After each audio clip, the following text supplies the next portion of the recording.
pues a continuación os dejo con la moderadora de la siguiente mesa, doña Almudena Guillén Villegas.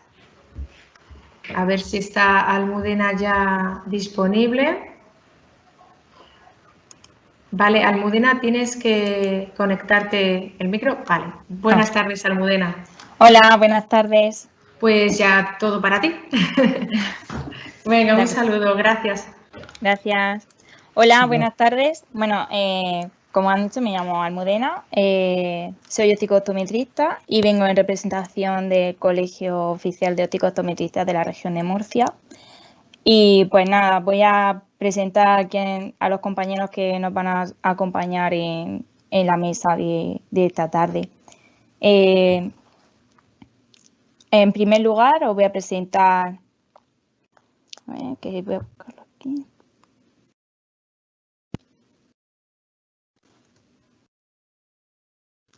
Vale, es que estoy hablando con organización.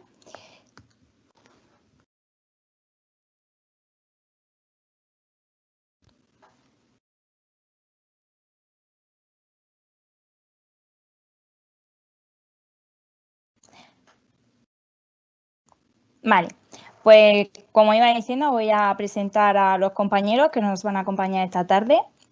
Vale, en primer lugar, pues voy a presentar al doctor Rubén Cuadrado Asensio, optometrista del IOBA en Valladolid y profesor asociado del Departamento de Cirugía Oftalmología, Otorrinolaringología y Fisioterapia de la Universidad de Valladolid. Y a don Antonio Benito, profesor titular de la Universidad de Murcia y miembro del Laboratorio de Óptica también de la Universidad de Murcia. ¿De acuerdo? Más tarde se unirá a nosotros también doña Silvia Sanz González, que es doctora en bioquímica y jefe de investigación en retina de la Unidad de Investigación Oftalmológica de Santiago Grisolia, Fisabio de Valencia. ¿De acuerdo? Y doña María Dolores Pinazo Durán, que es profesora titular de oftalmología de la Universidad de Valencia. Fundadora y directora de la Unidad de Investigación Oftalmológica Santiago Grisolia Fisabio y coordinadora del Grupo de Investigación en Oftalmología Celular y Molecular de la Universidad de Valencia. Y nada, pues si quieres comienzo los compañeros.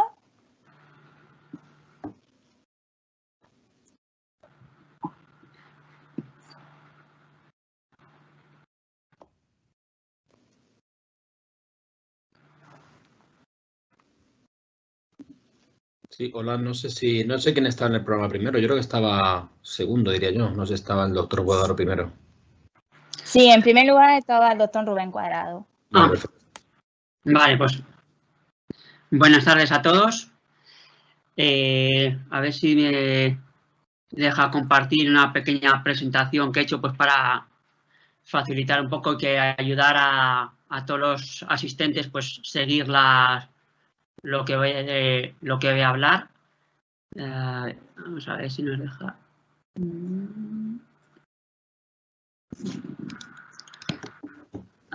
Esto.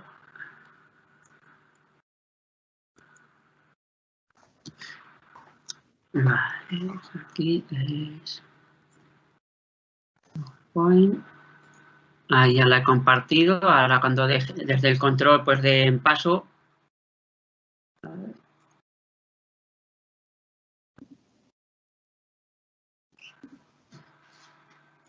Ya pues cuando... ¿Podrías volver a compartirla, por favor, Rubén? Sí, está puesta a compartir. Yo creo que compruebo de nuevo.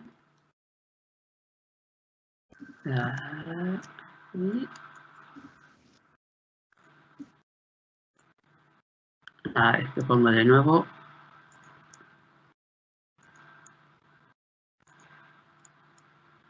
Así ahora.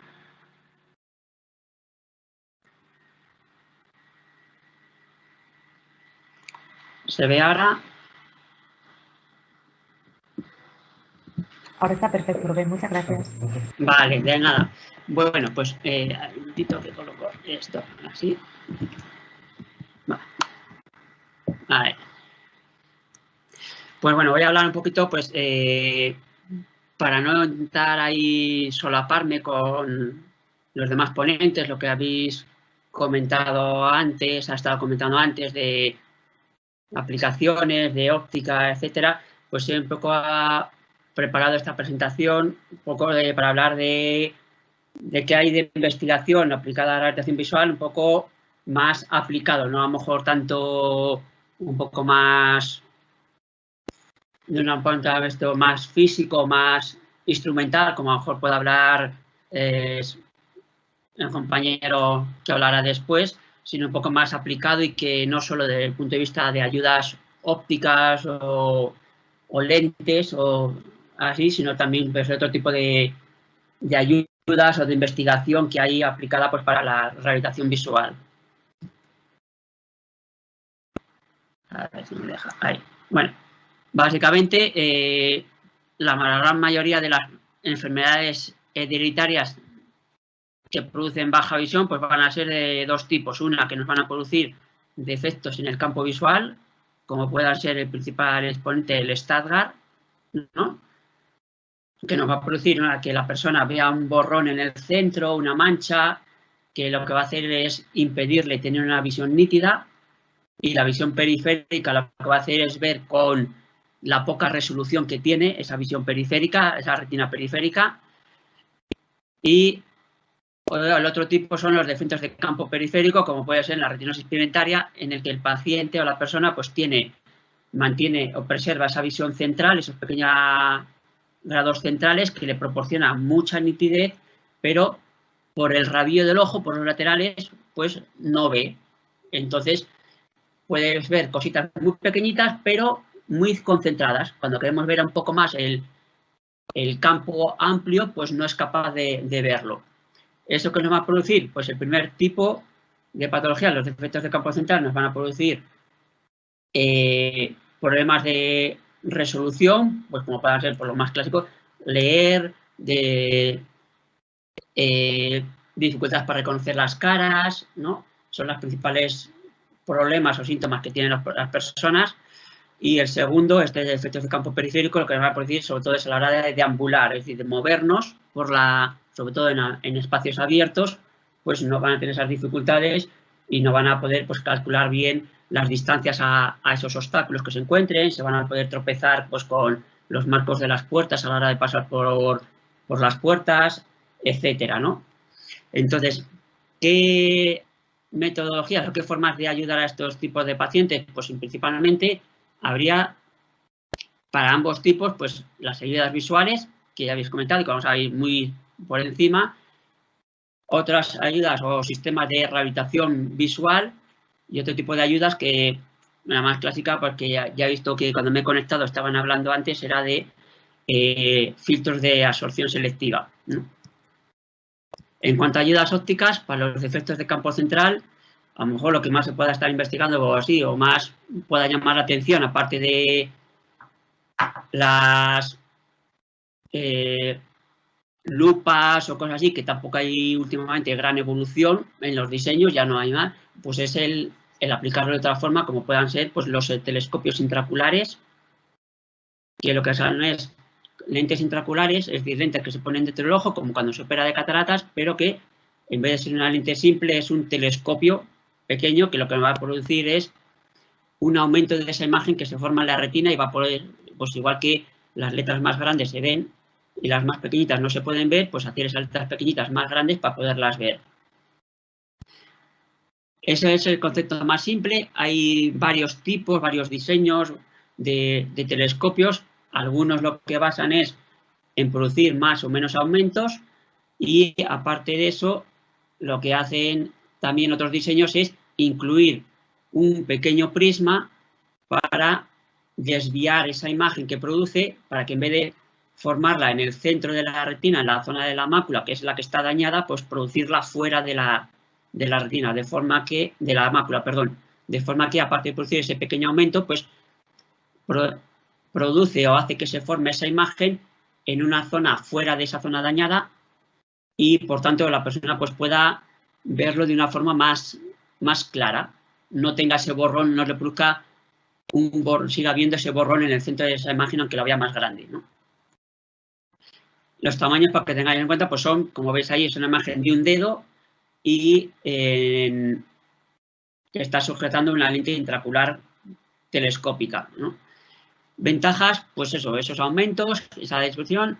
Principales inconvenientes muchas veces, pues los secundarios a una cirugía o un implante de una lente muy gruesa, pues como puede ser este, que realmente pues es un sistema de lentes que nos van a producir posibilidades de pues endoftalmitis, desde la más grave, otras que van a poder ser pues el que aumentos de la tensión del ojo, inadaptación del paciente también, incluso que muchas veces haya que explantar, es decir, quitar ese telescopio que se le ha puesto, operar de nuevo a esa persona para quitarle ese telescopio, porque el cambio en la percepción visual que produce el uso de los telescopios, pues a las pacientes que se les implanta, pues a lo mejor hay varios pacientes o bastantes pacientes que lo que hacen es que no se adaptan a ese cambio, a esa percepción de las distancias que puede producir y hacer que incluso se encuentre peor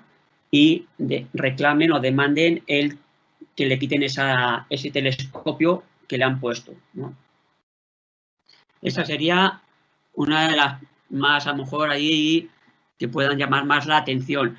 Existen otras ayudas más ópticas, como puedan ser pues el uso de, como he dicho, los telescopios montados en posición superior, con diseños más nuevos, pues para sistemas biópticos que se llaman, pues sobre todo pues para, aquí en España no se puede, pero en Estados Unidos con baja visión sí que se puede conducir, entonces sí que se pueden utilizar este tipo de telescopios que en la posición primaria de mirada, que se llama, que es cuando estamos mirando normalmente de frente, pues vemos por fuera del telescopio y cuando agachamos un poquito la cabeza y miramos por la parte de arriba de la montura de la gafa, pues tendría puesto un pequeñito telescopio que nos permitiría aumentar esa imagen y poder pues ver con mejor facilidad o con mayor facilidad o más grande pues los textos de los letreros de los indicadores de las señales de tráfico, de forma que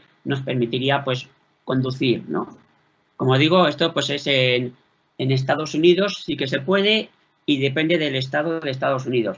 Por ahora en España y en Europa pues no se puede. Sí que llevan bastante tiempo investigando en estudios pues con simuladores para evaluar pues cómo las personas con baja visión, si tienen más o menos accidentes. Hay algún estudio que sí que ha visto pues que quizás pues tienen menos accidentes que personas videntes con una visión normal.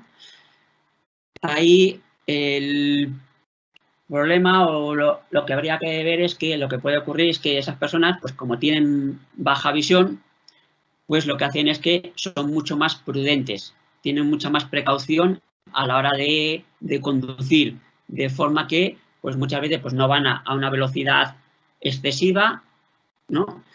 Y prestan muchísima más atención a cualquier evento puntual que pueda ocurrir a la hora de conducir, pues es decir, pues eso, que se cruce alguna persona, los semáforos, etcétera, ¿no? Como digo, legalmente en España y en Europa no se puede conducir con baja visión, aunque, como muchos sabemos, pues hay gente que tienen, o los que son optometristas habrán visto que hay gente que cuando se les toma la visión, pues no llegan a ese mínimo legal exigido y se le pregunta si tienen algún problema y te dicen, sí, pues tengo problemas a la hora de conducir, y uno se queda pues un poco con una cara un poco extrañada, ¿no? Porque ahí el qué es lo que debería ser, pues es hay un poco también la problemática también a la hora de decidir si explicarle o decirle al paciente que no debe conducir porque no llega, aunque se le gradúe y se le ponga la mejor corrección en gafa para poder conducir, que debía dejar de conducir, o dependiendo, como también los tipos de test de psicotécnicos, pues a veces puede fluctuar un poco la visión que miden los centros psicotécnicos con las test que se utilizan en las ópticas, pues puede haber una pequeña variabilidad que pueda, si el paciente está en el límite de la agudeza visual, pues que podamos obviar esa recomendación de que deje de conducir, ¿no? Como más ayudas, pues luego también, y sobre todo para las personas con defectos de campo periférico, es decir, los que no ven por la periferia, pues es el uso de prismas. El principal exponente o la principal figura en este tipo de ayuda, de utilización de esta ayuda, es Eli Pelli, del Skepens Eye Research Institute de Harvard, en Boston, ¿no? Que ha diseñado, lleva bastantes años ahí con el uso del diseño de estos prismas, que es el uso de prismas puestos fuera del eje visual, sino en principio en un lado o en otro. Luego los últimos diseños es que se ponen por arriba o por debajo, como estos que están aquí puestos en esta imagen. Y luego que además de ser verticales como en esto, pues es un poco oblicuo el uso de la instalación o la prescripción de ese prisma, de forma que la imagen que vemos con ese prisma, lo que nos ocurre es que cuando miramos a través de ese prisma, nos desvía la imagen y nos permitiría ver más espacio de ese campo de visión que no vemos, ¿no? Esto principalmente, o más desarrollado, como mejor, o más aplicado puede estar en las personas que tienen o que han tenido un ictus o un accidente cerebrovascular y que tienen una limitación de una mitad de un campo. Ya no ven la mitad derecha o la mitad izquierda del campo visual, ¿no? Pero también se podría aplicar a las personas que tienen una restricción concéntrica del campo, es decir, no ven por los laterales, por arriba, por abajo, derecha e izquierda, como puedan ser pues, la retinosis pigmentaria o otras patologías como pueda ser el glaucoma, que son las principales causantes de este tipo de defecto funcional del campo de visión, ¿no? Y las últimas investigaciones que está llevando Eli Pelli lo que hace es, pues, en personas que solo tienen o solo ven con un ojo, pues cómo hacer pues para que los efectos asociados que tienen este uso de prismas, que es como una especie de salto y que haya una pequeña zona que la persona no ve, pues eliminarla, ¿no? Y entonces ya ha visto que ha desarrollado pues otro tipo de prescripción o desarrollo de prismas en los que el vértice del prisma le ha cortado, le ha truncado y de forma que ahí se produce una especie de imagen fantasma de ese campo de visión que desaparecería, de forma que con este tipo de prismas no desaparecería ninguna parte del espacio a la hora de mirar a través de él, como ocurriría con un prisma normal justo al cambiar de la zona de mirar a través del prisma a la hora de mirar a través de la zona que no tiene el prisma, ¿no? Esas son las principales opciones o ayudas ópticas. En cuanto a ayudas electrónicas, pues desde las clásicas lupas electrónicas que han ido pues mejorando, más aumentos, más opciones de realce del contraste, etcétera, pues ya a los dispositivos cefálicos, es decir, en gafas montadas, ayudas electrónicas con pantallas electrónicas montadas en gafa, donde la más novedosa pues pueda ser esta que está puesta en pantalla, que es se llama eSight, que lo que hace es una cámara de muy alta resolución que lo que permite es aumentar bastante, más o menos, a demanda de las necesidades del usuario, producir más aumentos o menos, que esa imagen lo va a hacer es proyectar en unas pantallas que tiene por dentro de la gafa. Aquí por dentro tendría unas pequeñas pantallas que al estar muy cerca del ojo simularía que estuviéramos viendo unas pantallas enormes, grandísimas, a una distancia mucho mayor, ¿no? De esa forma vemos todo mucho más aumentado y podemos distinguir mejor. Aparte, se pueden utilizar pues sistemas de realce del contraste, pues como puedan ser pues cambiar la polaridad de la imagen, es decir, si vemos un fondo blanco y un objeto así oscuro, pues cambiarlo a poner el fondo oscuro y la letra y ese objeto más claro, o si estamos leyendo, también poner el fondo muy blanco, la letra en negro, o invertirlo, o incluso cambiar esas combinaciones y objeto, de forma que la persona se esté cómoda sin que le deslumbre esa imagen, esa actividad que esté haciendo, ¿no? Nosotros aquí en el instituto hace unos años también aplicando o utilizando pues la ventaja de esas nuevas tecnologías, intentamos desarrollar un sistema que, aparte de no tanto que nos proporcionara más aumentos, sino que ayudara a las personas a la hora de deambular, de moverse, ¿no? Y lo que desarrollamos pues es utilizando unas gafas un poco así como electrónicas convencionales, pues con un sistema y unos algoritmos, pues lo que producimos es un sistema que permitiera a los objetos detectar esos objetos con una cámara estereoscópica que permitiera calcular la distancia y presentarla a los pacientes de una forma que lo entendieran. Así, pues con un código de colores utilizamos pues rojo, objetos más cercanos, amarillo, objetos a distancias más intermedias y objetos y contornos en verde a una distancia, objetos más lejanos. De forma que esa codificación de colores, configurándola un poco en función del paciente y enseñándole a qué distancias corresponde cada uno de esos colores, pues le pudiera facilitar el deambular. Aparte de eso, pues como otra forma de distinguir mejor esos colores, pues si tuviera una disminución de visión, pues también facilitamos o conseguimos también el grosor de esos contornos pues pudiera variar. De forma pues que aquí en esta imagen de esta persona, pues el contorno pues lo detectaba y lo sombreaba resaltaba en color rojo mucho más grueso porque estaba mucho más cerca, en amarillo y con un grosor intermedio los objetos intermedios y un borde más fino los más lejanos, ¿no? De forma que también si la persona pues tenía dificultad en la distinción de colores, pues pudiera, por el grosor, por el espesor de su contorno, pues pudiera facilitarlo. Sí que valoramos que sí que podía ser útil este concepto, ¿no? El problema que tuvimos fue que pues, los algoritmos y pues, el procesador, el ordenador que se utilizó, pues no era lo suficientemente potente o la resolución de la imagen que captaba era excesiva y producía que la imagen o el cálculo y la imagen que veía el paciente no fuera en tiempo real, a 24 frames por segundo, 24 o 25 fotogramas por segundo, sino que llegaba con una resolución tirando un poco más bien baja a unos 15 o 25, dependiendo de la resolución. Si quisiéramos una resolución un poco más normal, para que no se viera tan pixelado, tan cuadraditos la imagen, pues ahí ya pues, disminuía mucho más esa frecuencia de la imagen, de forma que para un uso quizás a lo mejor normal en la vida real, pues no fuera suficiente. Nuestra idea, pues a lo mejor en el futuro, pues es intentar mejorar esa velocidad de procesamiento para que sea en tiempo real.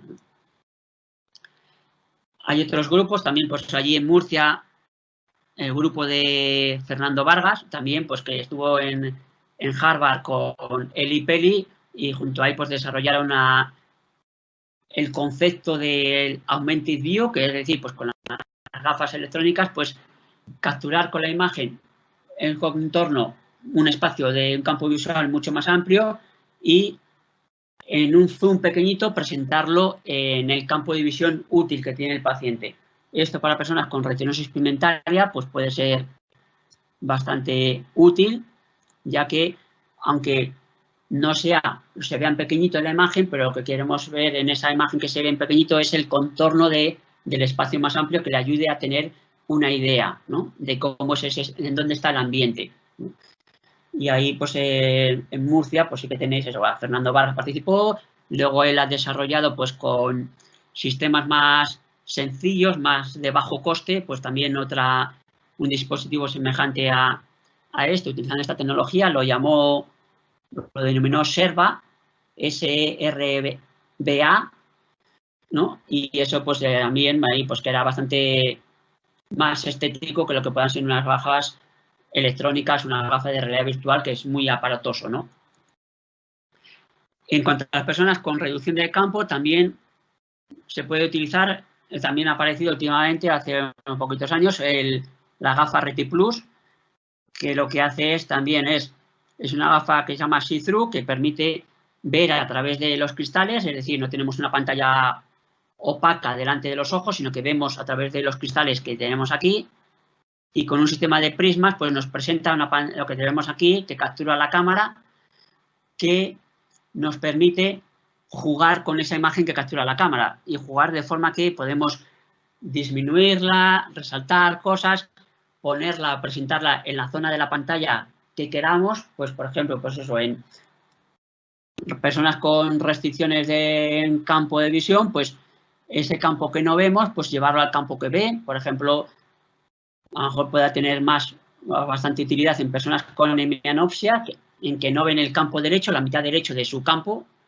de visión, pues esa zona con la cámara capturarlo y presentarlo todo ello en la parte izquierda que sí que ven, de forma que el paciente estaría viendo la imagen normal que estábamos viendo como si tuviera unas gafas normales, y así como en translúcido, así como si tuviera delante en el medio una pantalla transparente, pues ver ahí lo que presenta lo que ha capturado la cámara de la gafa electrónica, ¿no? Ventajas que lo bueno es que tenemos que el profesional, el optometrista, el especialista en baja visión, pues puede configurar a demanda, según las necesidades del paciente, la localización y entrenarle pues para que pueda facilitar y obtener un óptimo rendimiento, un óptimo uso de este tipo de gafas. Quizás el inconveniente pues sea que necesita un periodo de aprendizaje y de conceptual de qué es lo que ve, cómo está viendo y cómo está viendo, de que está viendo dos imágenes simultáneas como de dos cosas diferentes en el mismo momento, ¿no? Y entonces al principio puede ser un poco lioso, y entonces eso sí que el paciente tiene que asimilarlo, ¿no? Y aparte también el principal coste o el principal problema de este tipo de ayudas, sobre todo las ayudas electrónicas, es el coste, ¿no? El eSight pues valía cuando salió pues como unos 9.000, casi 10.000 dólares, que serían pues eso, como unos 9.000 euros, 8.000 y pico. A lo mejor ahora ya ha bajado, y RetiPlus pues puede estar por ahora pues unos 3.000 euros más o menos el coste de la gafa. A mayor puede ser pues el coste de la consulta y de los programas de rehabilitación para su uso, ¿no? Mira, no son ayudas económicas solventes, ¿no? En cuanto a la rehabilitación, tanto como para los problemas de defectos de campo central como los problemas de campo periférico, la principal o los métodos allí que podemos o que se están utilizando, he visto que hay bastantes, es el uso o el entrenamiento del sistema oculomotor, es decir, el entrenamiento de la fijación. En los defectos de campo central, lo que se hace es entrenar un poco la fijación excéntrica, es decir, que en vez de mirar con el centro de la zona, como está dañado, pues mire con una zona fuera de esa mácula que no esté dañada, y aprender y enseñarle a que mire por esa zona y mantenga la mirada con esa zona de visión, es decir, no mire. Y el problema que tenemos es que cuando vemos un objeto tendemos a mirarle de frente. Y entonces en estos pacientes pues es un poco el problema que tenemos, que lo que les pasa es que le aparecen y desaparecen las letras o los objetos, y eso es por el principal problema o el principal escollo, el entrenamiento de este tipo de pacientes para que aprendan a mirar y mantengan la mirada con esa zona fuera de la visión. Se están utilizando ya desde hace bastantes años pues para evaluar esta sensibilidad de la retina y cómo miran pues los microperímetros, que nos permiten tanto mirar la sensibilidad de la retina como la fijación, es decir, dónde está mirando en cada momento, con qué zona de la retina. Y algunos de estos microperímetros, de estos dispositivos, pues tienen programas en su aplicación, en su software, pues tiene algún programa de rehabilitación que mediante biofeedback, es decir, mediante sonidos, pues da información al paciente si está mirando con la zona que se está acercando a la zona con la que tiene que mirar o está alejada, ¿no? De forma que cuando está mirando con la zona que queremos que mire, pues le mete un pitido continuo para saber que lo está haciendo bien. Si no, pues hay pitidos discontinuos o dependiendo del aparato, pues puede tener otro tipo de retroalimentación. En el caso de los pacientes con defectos de campo periférico, también es el entrenamiento oculomotor, también una de las vías de investigación aplicada, en el que se hace es que ese campo de visión que no ven lo exploren de una forma eficaz. Es decir, cuando vayan a mirar por los laterales para ver qué hay a su derecha o a su izquierda, pues no miren de una forma errática, cada vez de una forma diferente, sino sigan patrones determinados, ¿no? De forma que esos movimientos de los ojos pues sean más eficaces. Muchas veces lo que ocurre es que al mover a esa zona de visión ciega que no vemos, pues cuando queremos ver hacia un objeto, pues ese movimiento de los ojos pues es hipométrico, es decir, no llega a ver a ese objeto, se queda corto, por así decirlo, o otras veces se pasa. Y entonces no le fija. Y entonces tiene que volver a ajustar la mirada otra vez, haciendo que esos movimientos de los ojos pues sean más, esos tiempos de exploración sea más alargado y le lleve mucho más tiempo y haciendo que en determinadas ocasiones pues sea más problemático para él.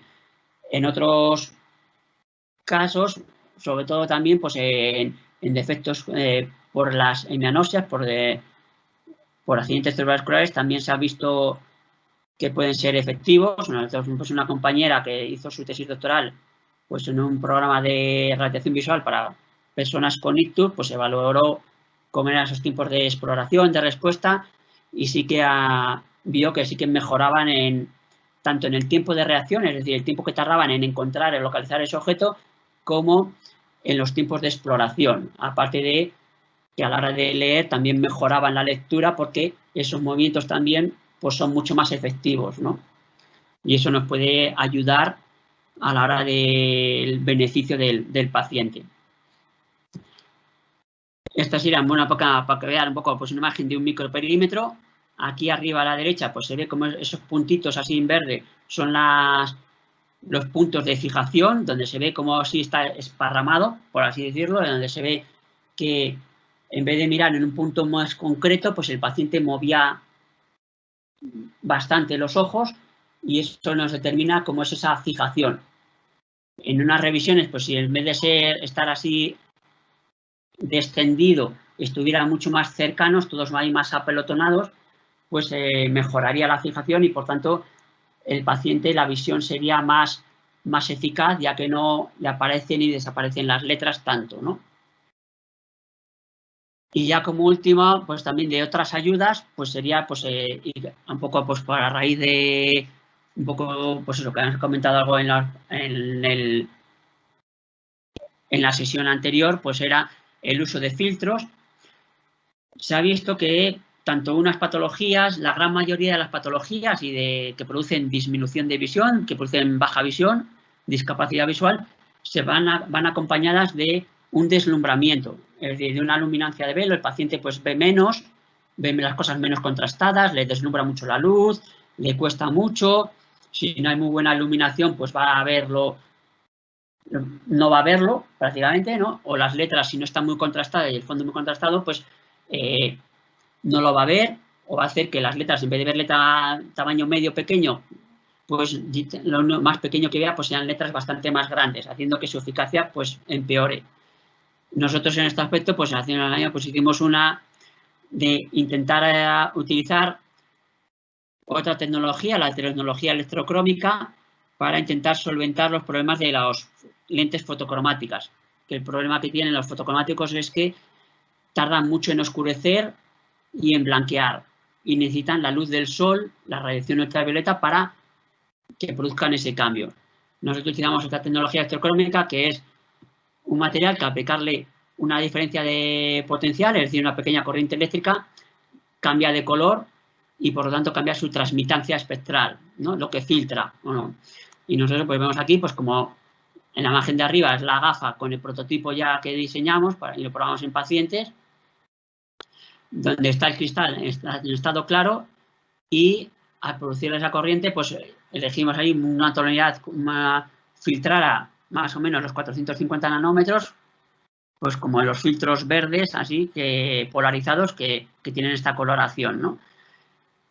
vimos que, pues como la mayoría de estudios que utilizan filtros, pues en las medidas objetivas o más o menos objetivas o que realizamos normalmente de la función visual, como puede ser la agudeza visual y la sensibilidad a contraste, pues no mejoraba, tampoco empeoraba la agudeza visual en las diferentes condiciones de luz, condiciones normales, con el filtro más oscuro, con alta iluminación ambiental, ¿no?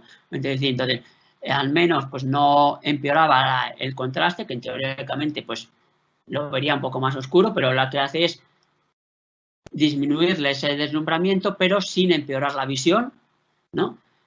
Pero aquí nos quedaría la pregunta de decir, no solo con este tipo de filtros, sino con otros filtros convencionales de absorción selectiva de baja visión, que sería si en los estudios que hay, pues no hay mejoría, o no se ha visto en la mayoría de estudios, así en general, pues no se ha visto que mejore la función visual, debe haber algún factor por ahí por el cual los pacientes, cuando se les prueba, gran parte de ellos, pues sí que notan mejoría. Se notan que se encuentran más cómodos con el filtro. No sabes, pues si vais que vean más, si les quita el deslumbramiento o qué es lo que tiene, pero sí que se encuentran más cómodos con él, ¿no? Entonces, debe haber algún parámetro funcional que exista, ¿no? Y que todavía pues no hemos encontrado para resolverlo, ¿no? Y ahí, pues como es cosas de investigación, pues dejaríamos como pregunta abierta para que si hay gente que quiera investigar en este aspecto, pues pueda tener ya una duda, una pregunta para responder e investigar sobre ello. Y hasta aquí lo que os quería contar. Si hay luego más ahí para las intervenciones, pues podemos participar sin problemas. Y nada, muchas gracias por la atención y quedo a vuestra disposición de preguntas y cualquier intervenir en el momento que se me precise. Muchísimas gracias.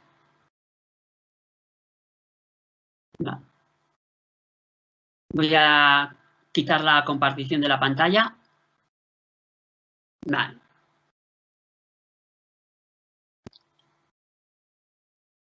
Hola. Está en directo Almudena para seguir moderando la mesa. Bueno, no sé si que a lo mejor me he pasado algo de tiempo o no. Así que... Uy, está en silencio y no... Ahora se me escucha. Ahora vale, sí. Perdón. Y nada, a continuación vamos a seguir con Antonio Benito. Muchas gracias, Rubén, por tu intervención.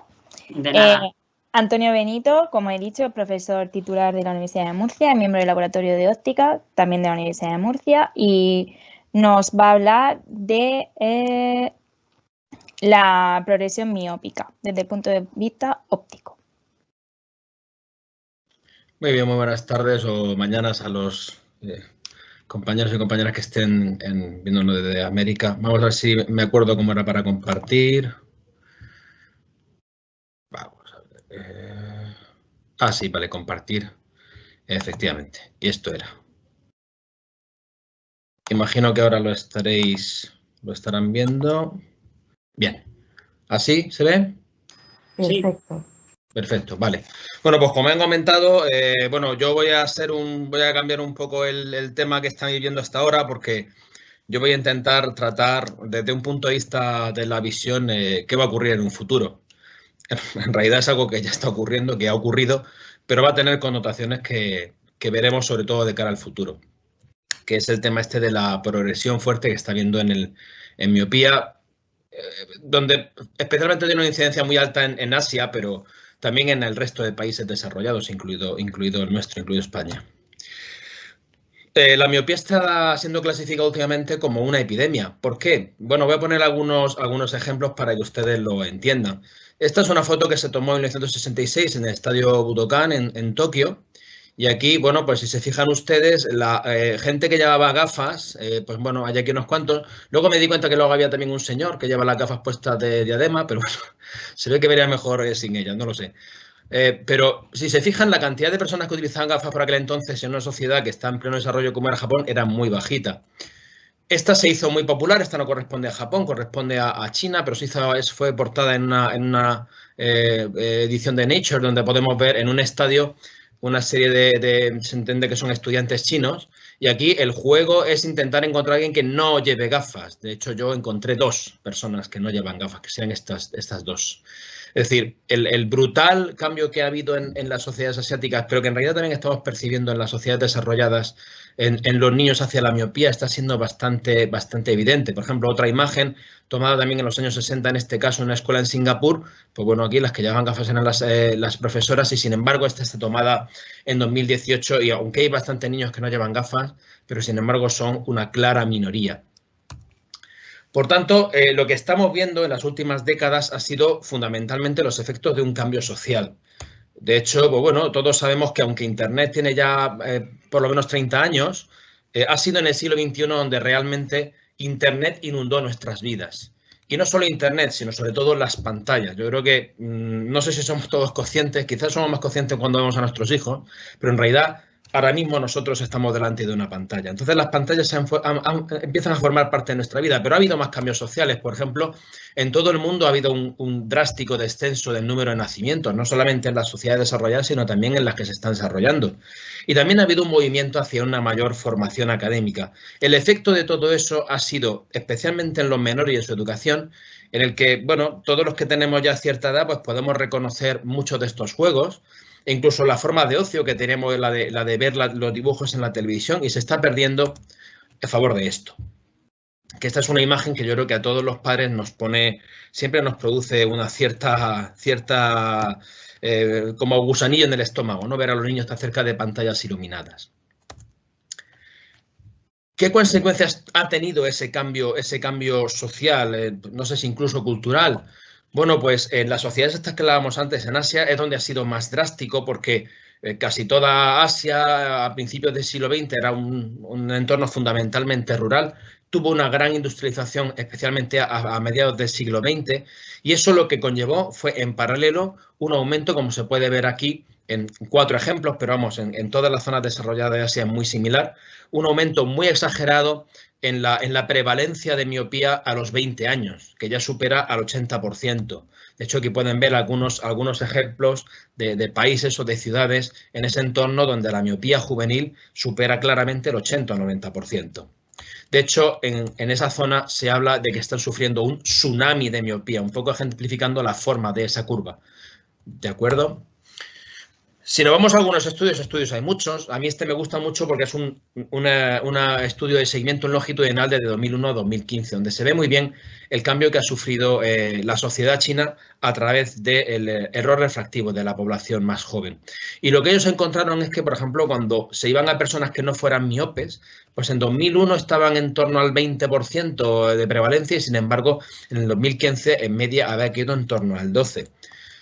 Algo parecido sucedía también con la miopía baja, es decir, los no miopes se están convirtiendo quizás en miopes bajos, pero los miopes bajos se están convirtiendo en miopes moderados o altos, porque aquí podemos ver también la misma caída, pasamos del 30 y tantos % a en torno al 25%, mientras que la miopía moderada también ha aumentado rápidamente, desde el 38-39 quizás hasta una media del 45%. Esto en realidad, la miopía baja no tiene por qué tener graves consecuencias en lo que es la retina, que es el punto que quizá puede interesar más en este tipo de congresos. Pero, sin embargo, otro problema o otro cantar sería el caso de la miopía alta y la miopía muy alta. Estamos hablando de miopías de 8, 10, 12 dioptrías o superiores. La prevalencia a principios de este siglo era de en torno al 8% para la alta y del 1% para la muy alta. Pues aquí podemos ver que en el caso de la miopía alta se ha doblado y en el caso de la muy alta se ha multiplicado casi por 10. Estamos hablando de que en torno a una quinta parte de la población tiene niveles de miopía que son un factor de riesgo muy importante para diversas enfermedades oculares. Porque esas retinas, que son retinas que están estiradas, son retinas endebles con una serie de patologías asociadas, que es lo que decía antes de que venimos a hablar del futuro, porque esta gente joven que ahora tiene una miopía alta, muy alta, pues puede tener problemas, pero son menores. Pero cuando darán realmente la cara, será un poquito dentro de unas décadas, cuando sean un poquito más mayores. Y la causa fundamental, como decía antes, se debe a ese crecimiento exagerado de la parte posterior del ojo, de la retina y de toda la pared ocular. Claro, la esclera, la coroides sí que puede aceptar su crecimiento porque son tejidos que están variando. La retina no, la retina detiene su crecimiento y todo crecimiento posterior lo que va a hacer va a ser estirarla, reduciendo su espesor y también su resistencia a posibles, por ejemplo, tracciones mecánicas. Esto, por ejemplo, lo que causa es que sea un factor de riesgo. Aquí pueden ver la odds ratio para diferentes rangos refractivos que tienen aquí situados a la izquierda de desarrollar desprendimiento de retina. Entonces aquí pueden ver que crece linealmente con el error refractivo. Otro factor de riesgo, otra patología que es factor de riesgo en la miopía, por ejemplo, es la maculomatía miópica. En el caso de las miopías más bajas, como pueden ver, bueno, en realidad ahí el riesgo no está claro porque se monta el intervalo de confianza, pero a partir de 3 dioptrías sí que es factor de riesgo ser miope para desarrollar una maculopatía. Otro ejemplo es la catarata capsular posterior, la misma idea, o el glaucoma, de nuevo también dependiendo y creciendo con el error refractivo. De hecho, por ejemplo, se han hecho algunos modelos para intentar hacer el fitting de cómo sería el riesgo y aquí podemos ver que más o menos hasta 5 dioptrías pues el riesgo es bajito, es más o menos lineal, pero a partir de 5 dioptrías se dispara, especialmente en el caso de la maculopatía y llega a tener una exponencial de 4. Mientras que el desprendimiento de retina también aumenta, aunque el crecimiento es afortunadamente un poco más suave. Todo este conjunto de cambios que están sufriendo las sociedades que se están desarrollando o desarrolladas en el mundo, pues se ha estimado que para el año 2050, si seguimos así, vamos a tener en torno a un 2% de personas en el mundo ciegas debido a su miopía. Es decir, causadas por estos efectos secundarios de la miopía. Entonces, claro, tenemos que tener muy presente que el parar la miopía cuando las personas son jóvenes va a ser un sistema de prevención para cuando estas personas sean mayores. Aquí pueden ver que el efecto, es decir, la discapacidad visual vinculada con ese ojo que ha crecido, con ese ojo largo, se puede llegar a disparar hasta 25 por a los 60 años en los ojos más largos. Y con una prevalencia de discapacidad visual con 75 años de en torno al 90%. Entonces, repito, estamos hablando de, si llegamos a eso, cientos de millones con discapacidad visual provocada por su miopía. ¿Qué factores están asociados a este aumento de la miopía? Que es un poco el tema de lo que veníamos a hablar aquí. Bueno, en realidad a mí no me gusta el término hablar de una única miopía. A mí me gusta hablar de las miopías, porque en realidad la miopía siempre ha estado presente en las sociedades humanas, desde la más rural a la más tecnificada. Y eso se debe a que es el efecto de un vínculo debido, por un lado, al efecto genético y por otro, al efecto ambiental. Y es la combinación de esto, genética y ambiente, lo que produce las diferentes miopías.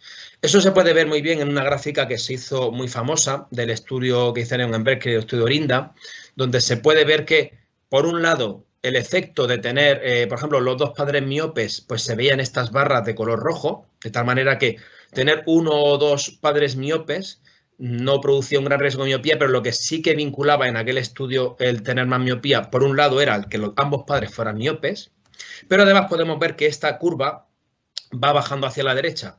La X lo que representa son las horas de exposición a la luz ambiente semanales fuera de la escuela. Es decir, los niños que hacían más de 2 horas al día de exposición al aire libre, incluso los que tenían los padres miopes, tenían prevalencias de miopía de en torno al 20 o por debajo del 20%. Sin embargo, los que estaban en ambientes cerrados con mucha frecuencia, es decir, que tenían poca exposición solar, tenían una prevalencia de miopía de por encima del 30 y exageradamente grande en torno a 60 para los que fueran hijos de padres miopes. Pero repito, incluso en las sociedades que están más expuestas al aire libre, esto es un estudio muy interesante que se publicó hace ya 16 años y que hicieron en las estepas de Mongolia, en 2 regiones, al norte y al sur de Mongolia, que como pueden ver aquí, pues son regiones fundamentalmente ganaderas, es decir, muy expuestas al aire libre, no viven en edificios, viven o en chozas o viven en casas bajitas, con mucho ganado. Bueno, pues esta que es una sociedad muy rural, pero que también es asiática, curiosamente, el grado de miopía, tanto baja como alta, no llegaba o estaba en torno al 20%. Es decir, la genética puede explicar ese 20% de personas que tienen miopía, pero por encima de ese valor quizás sea algo vinculado más bien a la exposición ambiental. Vamos con la genética. ¿Cuál es el desarrollo natural del globo ocular? Bueno, pues si hablamos, por ejemplo, de lo que es el segmento anterior, fundamentalmente hablamos de la córnea y de la distancia al cristalino, pues lo que vemos es que la potencia de la córnea cae rápidamente durante el primer año de vida, mientras crece de forma también bastante importante el tamaño de la cámara anterior. De hecho, es esa etapa en la que el color de los ojos puede variar con facilidad, especialmente en las personas de raza caucásica.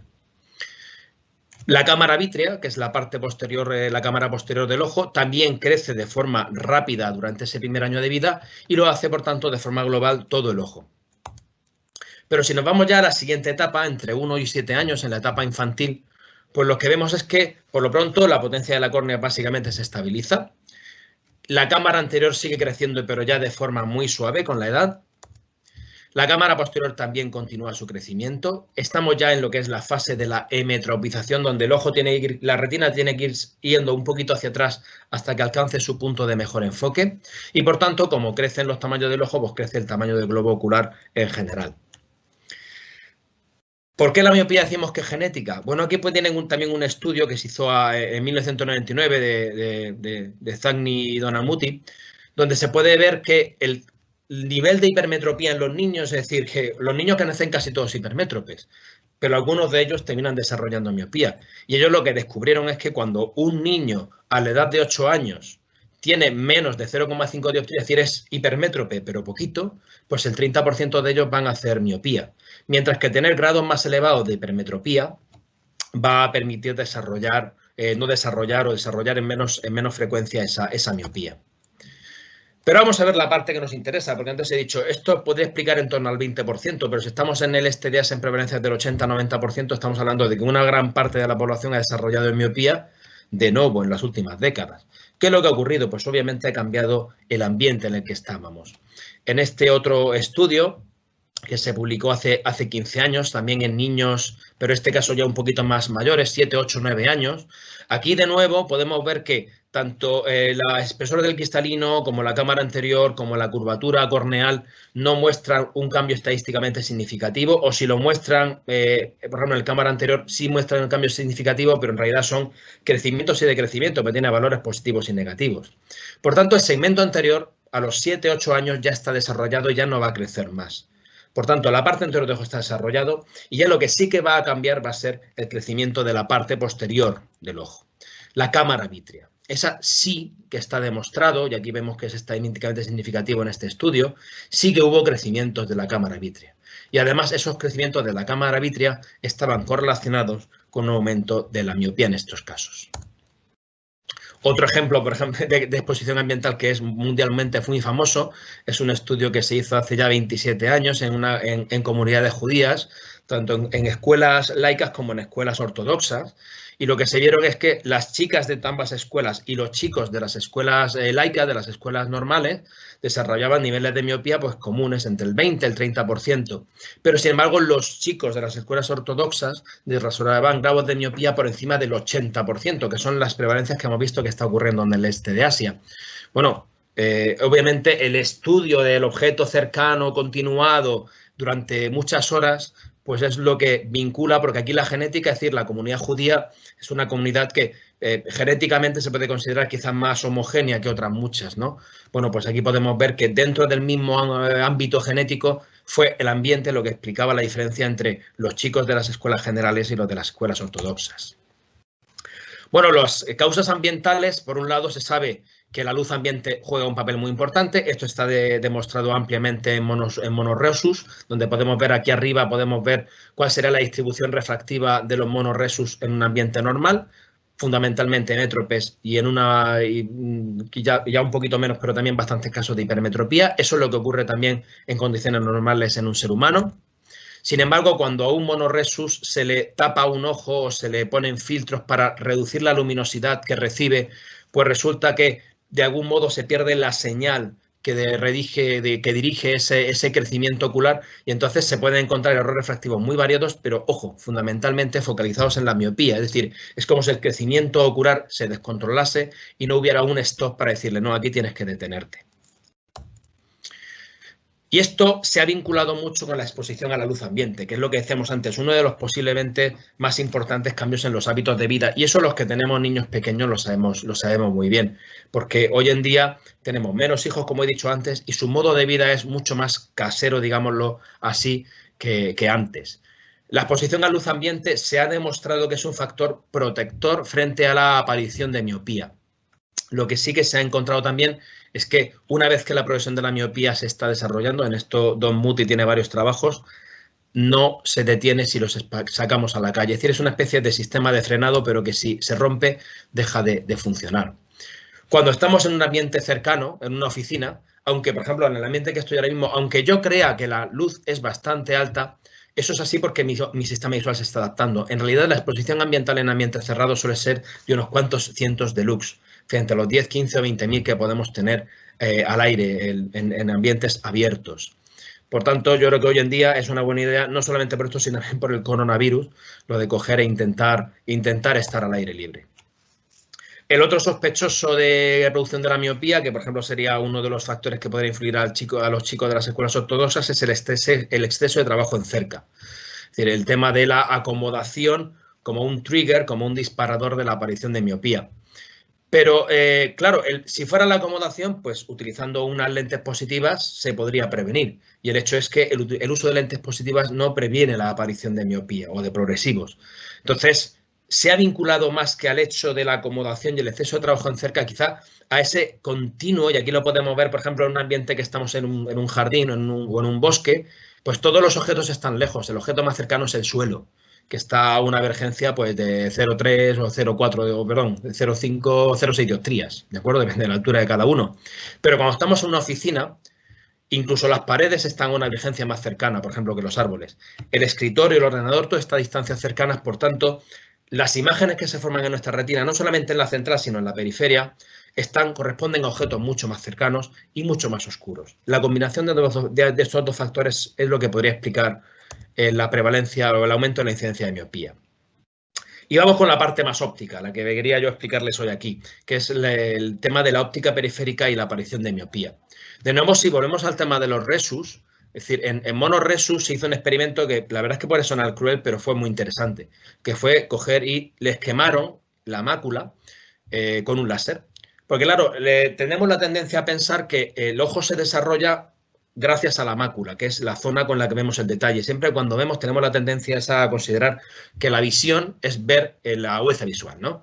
Pero en realidad la visión es mucho más que eso. Bueno, pues estos monos resus lo que hicieron fue suprimir quirúrgicamente la zona de la mácula y ver cómo se desarrollaba el ojo. Y lo que concluyeron es que cuando tenían un sujeto control, ¿vale? Y le veían cuál era su desarrollo normal, pues veían por lo que veíamos antes, que el error refractivo está más o menos centrado en torno a 0 con sus retinas normales. Pero en el caso de los expuestos, en este caso, a la quemadura de la zona macular, es decir, estos monos por ese ojo no veían detalles, vieron que aunque el reparto del error refractivo era más amplio que en el caso anterior, que sería este, sí que estaba bastante centrado en torno a 0 dioptrías. Es decir, da la sensación de que el desarrollo de la retina en la hemetropización está bastante vinculada a la retina periférica. Y eso tiene sentido, porque en realidad el área macular cubre una zona muy pequeñita dentro de lo que es la pared ocular, dentro de lo que es la retina. Es decir, parece más lógico pensar que toda el área extensa periférica tenga algún papel en el desarrollo global del globo ocular. Además, esto también se vio en unos estudios que hicieron Hogerheide y Hogenboom a principios de los 70 en pilotos, en 350 aspirantes a pilotos, porque tenían un problema porque los chicos entraban con 17 y 18 años a la escuela de pilotos y cuando terminaban la formación, bastantes de ellos se habían hecho miopes. Entonces, querían saber si había alguna forma de prevenir, es decir, de anticipar a aquellos chicos que iban a hacer miopía y, por tanto, a lo mejor, por ejemplo, no formarles, porque la formación de un piloto es cara, ¿de acuerdo? Bueno, pues lo que vieron es que hicieron una especie de esquiascopia periférica y lo que encontraron es que efectivamente parecía haber ciertos perfiles de refracción periférica que anticipaban el desarrollo de la miopía, que era concretamente los que tenían hipermetropía en la periferia. Entonces, a lo mejor eran personas que tenían hipermetropía refractiva, pero con el paso de los años desarrollaban miopía. Y en nuestro caso, lo que intentamos hacer aquí en el laboratorio de óptica, en varios estudios que han estado, lo creo que bastante bien, era intentar separar esa componente genética y la componente ambiental. Para ello hicimos estudios clásicos en gemelos. En gemelos que por un lado están los que se llaman gemelos idénticos, es decir, aquellos que tienen el mismo ADN, y en gemelos no idénticos, los que solemos llevar los mellizos, ¿vale? Los cuales comparten solamente el 50% de sus genes, pero comparten también una cosa muy importante, el haber nacido al mismo tiempo. Entonces, las exposiciones ambientales de los hermanos mellizos son muy similares entre sí, igual que ocurre en los hermanos, en los gemelos con el 100% de ADN. Es decir, en un caso vamos a tener un huevo que se separa en dos, en el otro caso tenemos dos huevos que se fertilizan de forma distinta, por tanto la genética es distinta entre estos grupos, pero sin embargo las exposiciones de estos hermanos suelen ser muy parecidas porque comen lo mismo, viven en la misma casa, van a la misma escuela y les suelen gustar las mismas cosas al mismo tiempo. Y esa exposición ambiental similar entre hermanos es muy útil para intentar diferenciar una cosa de la otra. En genética cualitativa lo que se hace es que a raíz del estudio de las varianzas de estos 4 elementos que tenemos aquí, componentes genéticas que son el componente genético aditivo y el componente genético dominante, y luego la varianza de las componentes ambientales, es decir, aquellas que comparten, por ejemplo, misma comida, mismos padres, mismas casas, y luego las que no comparten, por ejemplo, un hermano tiene una enfermedad y el otro no. Entonces, gracias a estos 4 componentes podemos recuperar la varianza del fenotipo. ¿De qué fenotipo? En nuestro caso, por ejemplo, puede ser la miopía, el error refractivo, o el error refractivo en la periferia, que era el sentido de la charla de hoy. Bueno, pues el último estudio que hicimos con hermanos gemelos fue con estudiantes universitarios de nuestra universidad, la Universidad de Murcia. Aquí pueden ver una foto de 2 hermanas que participaron en este estudio. Entonces lo que hacíamos era medir una serie de parámetros ópticos y visuales en estos hermanos gemelos. Y entonces este de hecho ha salido publicado en mayo en Scientific Reports. Lo que vimos es que para el error refractivo, esta muestra que nació en media en el año 96, es decir, a finales del siglo XX, lo que encontramos es que el error refractivo medio era en casi un 80% de miopía. Luego teníamos en torno al 15% de hémetropes y luego el número de hipermétropes era muy bajito. Por tanto, lo que veíamos, además, no solamente era un porcentaje de miopes muy elevado, es decir, lo que decíamos al principio de que en sociedades desarrolladas la gente joven está haciendo más miopía, pero es que además al hacer ese análisis cualitativo de la genética cualitativa, lo que vemos es que la varianza de este error refractivo en gafas viene en parte en un 25% debido a la varianza de los genes, pero en un 55% debido a la varianza en el ambiente compartido. Es decir, la escuela a la que han ido, los gustos que han tenido, las cosas que han hecho los 2 hermanos al mismo tiempo. Bueno, pues ese mismo modelo lo aplicamos también a la periferia, al error refractivo en la periferia, porque como decíamos antes, el desarrollo de miopía, tal como hemos visto en el caso de los monoresus, sí que parece guardar cierta relación con lo que ocurre en la periferia.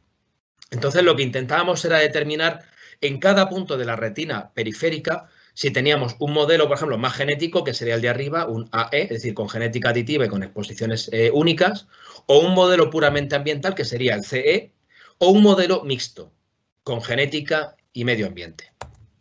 Bueno, para ello utilizamos una medida óptica de un aberrómetro con un brazo mecánico que pueden ver ahí, que es capaz de medir entre más y menos 40 grados. Grado a grado puede medir el error refractivo y las aberraciones del ojo humano en apenas unos segundos. Y este es el resultado más interesante que obtuvimos. Lo que vimos es que, como he dicho antes, en la zona central, la varianza del error refractivo se debe fundamentalmente, en este caso es el objetivo, se debe un 64% a la variación en los efectos ambientales. Es decir, podría ser que chicos que han vivido en ambientes más abiertos sean hipermétropes o hemétropes, mientras los que han vivido en ambientes más urbanos hayan desarrollado un mayor nivel de miopía. En este caso, como vemos, el impacto genético de la varianza de la genética es, sin embargo, solamente un 16%. Pero lo más interesante no es la parte del on-axis, la parte de la línea de mirada, sino qué ocurre cuando me voy fuera. Bueno, pues lo que sucede cuando me voy fuera es que estas varianzas, tanto ambiental como genética, cambian. En el caso del ambiental, cae tanto hacia la parte temporal como hacia la parte nasal, volviéndose prácticamente marginal en la periferia, mientras que el impacto de la genética, que es muy bajito en el centro, aumenta también hacia los lados. ¿Cómo interpretamos nosotros este resultado? Bueno, pues lo que interpretamos es algo que llevamos bastante tiempo intentando dilucidar y que nosotros creemos haber encontrado por fin la solución. Y es que no quedaba muy claro cuál es el grado de crecimiento o la forma en la que crece el ojo. Esto es un artículo de David Atkinson que tiene 8 años, que es bastante popular, donde había como 3 teorías, ¿no? Una era la del crecimiento global del globo ocular, otra es la del crecimiento hacia atrás de toda la pared ocular, pero sin embargo nuestros resultados parecen apoyar la hipótesis central, porque lo que vemos aquí es que la exposición ambiental, que es la que parece estar detrás de la miopía, está concentrada en un ángulo de entre 30 y 40 grados alrededor de la mácula. Pero a partir de ahí es como si el desarrollo del ojo volviera a estar más vinculado con la herencia genética.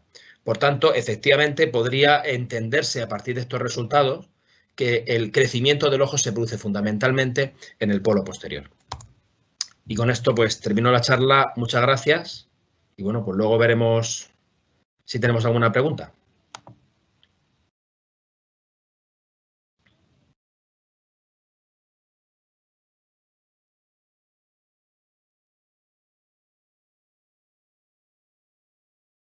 Sí, hola. Hola. Buenas. De acuerdo. Y ya para terminar, vamos a dar paso a Silvia Sanz, jefe de retina de la Unidad de Investigación Oftalmológica Santiago Grisolia, de Valencia, y nos va a hablar de la miopía en niños y adolescentes según la exposición a pantallas de visualización de datos. Pues con esto, adelante Silvia. Voy enseguida. Un segundo.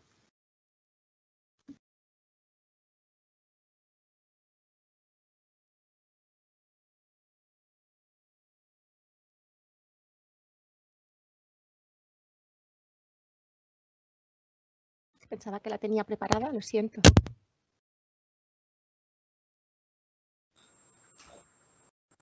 No pasa nada. Aprovechamos este tiempo. Lo que contaras que después no de esta mesa... Ay, no sé. No te preocupes, Silvia. Mientras tú buscas lo de preparar, lo de compartir el documento... Vale, en teoría ya lo tengo. ¿No lo veis? A ver, espera.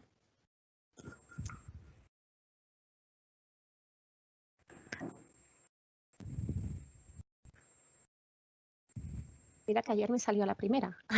No te preocupes, vamos muy bien de tiempo. Vale. Aquí estás ya, tu pantalla. Vale. Perfecto. Vale, pues Estás en perdón. directo. Vale, perdón por la espera, pero es que he tenido un problema logístico. Pensaba que la tenía preparada y se ve que la he cerrado buscando alguna cosa. Bueno, pues antes que nada dar las buenas tardes a todos y agradecer la posibilidad que nos brindan para explicar nuestro trabajo. Soy Silvia Sanz, soy bioquímica y trabajo con la doctora Pinazo Durán en la Unidad de Investigación Oftalmológica Santiago Grisolia y en la Facultad de Medicina de la Facultad de Valencia. Brevemente, según la OMS, se define discapacidad visual cuando la visión es inferior a 20/400 o 0,05 y es ceguera legal cuando la visión es inferior a 20/200 o 0,1. Se sabe que existen a nivel mundial más de 188 millones de personas que tienen una capacidad visual de lejos moderada. 217 millones de personas la tienen de moderada a grave y 36 millones de personas son ciegas. A nivel de deficiencia de cerca, 826 millones de personas padecen una deficiencia en la visión de cerca. Por ello, a nivel mundial, casi 1.300 millones de personas viven con discapacidad visual. La metropía es cualquier defecto ocular que ocasiona un enfoque inadecuado sobre la retina, causando, por tanto, una disminución de la agudeza visual. Los errores de refracción son la hipermetropía, el astigmatismo y la miopía, y en realidad son el motivo más frecuente de consulta oftalmológica y causan la baja visión de 15 millones de niños en todo el mundo. es importante decir que más del 80% de todos estos casos se podrían evitar mediante un diagnóstico precoz e instauración del tratamiento más adecuado. Es decir, que realizar visitas al oftalmólogo desde las edades muy tempranas pueden prevenir que haya una mala visión que con el tiempo acabe teniendo una secuela que no se pueda curar en la edad adulta. Como decía el doctor Benito, tradicionalmente factores de tipo genético hereditarios jugaban un papel exclusivo en la aparición de problemas de errores de refracción. En concreto, para padecer la miopía, como él decía, hay más de 10 veces de riesgo de padecerla en el primer grado de consanguineidad, pero la probabilidad aumenta entre el 30 y el 60% cuando los dos padres son miopes. Existen estudios que magnifican los factores genéticos cuando hay factores exógenos asociados, bien sean los factores ambientales, como el estilo de vida, que pueden explicar hasta el 4,4% de las diferencias en los errores de refracción, y también los geográficos. Como él comentaba, por ejemplo, la diferencia que hay entre la capacidad visual depende de la distribución geográfica. Existen diferencias significativas de un 6,1% en África, por ejemplo, y casi un 97% en Asia. Es por ello que los factores modificables, que son los ambientales, deben tener un objeto de prevención y atención en el diagnóstico y tratamiento oportuno, con un seguimiento de horas, de distancia de la pantalla, de horas que se trabaja de cerca. Y también es muy importante el cumplir con la prescripción óptica, el uso de los lentes de contacto que corrigen los efectos de refracción. Y en el caso de los niños es muy importante que la gafa esté bien adaptada, sea cómoda y sea estable. Al nacer, la mayoría de los niños presentan una hipermetrofía fisiológica que conforme van creciendo ellos y se va desarrollando el ojo, va desapareciendo. Como bien decía el doctor Benito, en la actualidad tenemos un aumento de la miopía porque nuestro estilo de vida ha cambiado.